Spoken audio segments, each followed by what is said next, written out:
we at the SDP recommend that ministers are paid a salary 30 times the median salary in Singapore.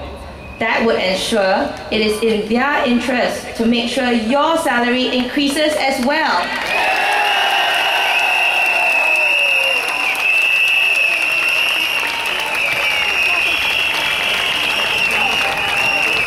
We also need to see more government accountability in ministry allocations. In the last 5 years, MCYS, Dr. Vivian Balakrishnan's ministry,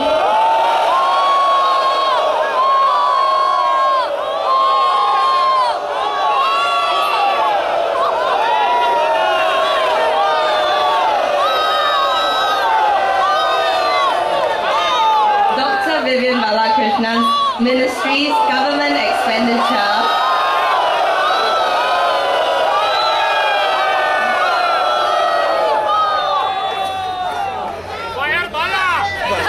the MCYS government's expenditure doubled from 898 million in 2006 to about 1.8 billion for last year. Bear in mind that the figures for last year probably include the nearly 400 million spent on YOG. As far as I can tell,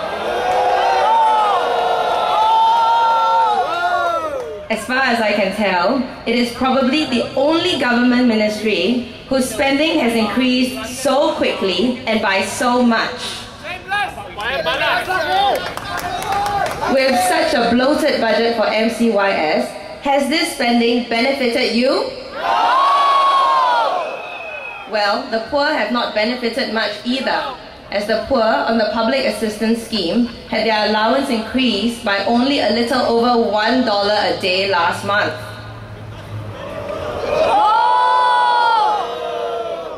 Is Singapore now world famous for the YOG?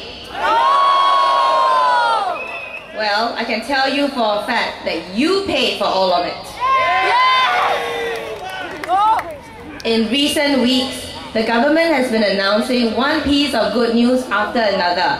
Money from the Grow and Share package, NWC recommends bigger pay rises, the government is working to ease the burden of middle-income Singaporeans, $500 million makeover for Sembawang GRC. At election, they suddenly remembered they are a government, and we are the voters, and that they answer to us. Election every year! After the last 5 years of running Singapore like a company and treating Singaporeans as low-ranking employees, Singapore is a country, not a company.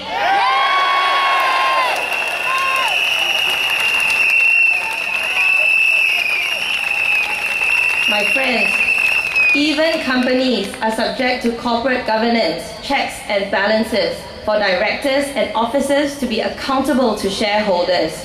It's time for some corporate governance in our parliament.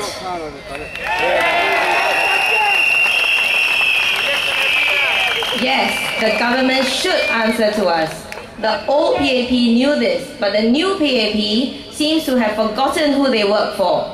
Even before winning a single seat in parliament, the opposition has already made the current PAP leaders wake up and remember who they are working for. We are the master! But people can have short memories.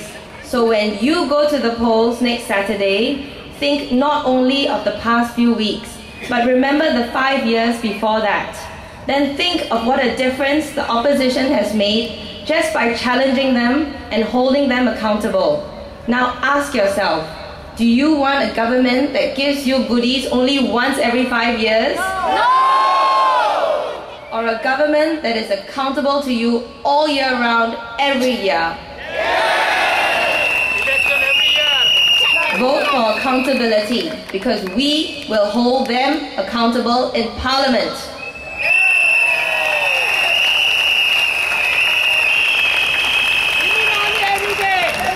Thank you for all your good ideas by email and on my Facebook page. As a woman, an educator, and a mother of 3 young children, I have been asked by many of you to address women's issues and education in Singapore. These are issues close to my heart, and among the many things addressed in our SDP manifesto that you can read on our SDP website. And rest assured, we will push for these in Parliament. Many of you have also asked me to address local issues, such as support for stay-home moms and single parents, education assistance for low-income families, low-cost local transportation and shuttle services for the elderly, and tuition and care services for poor students. I can promise that if we are elected in, these pressing issues will be our priorities.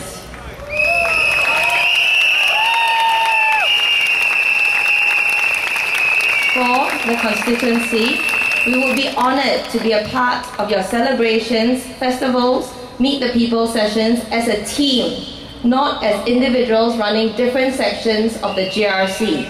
What is important to you is important to us.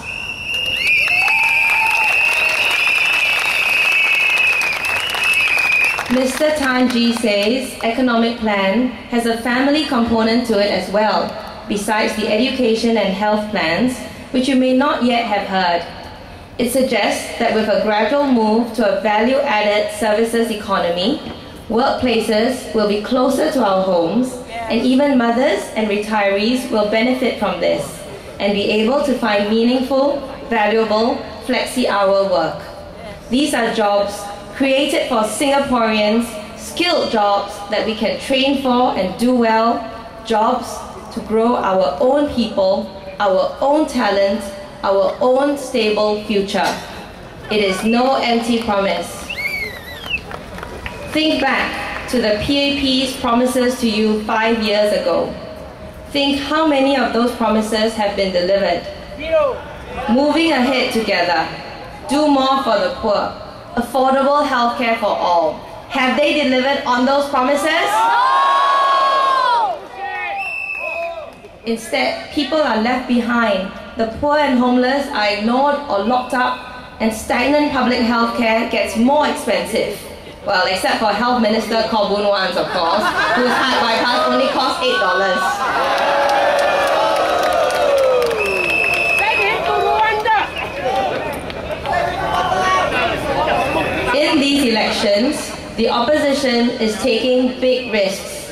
Come May 8, it is entirely possible that the PAP could make a clean sweep.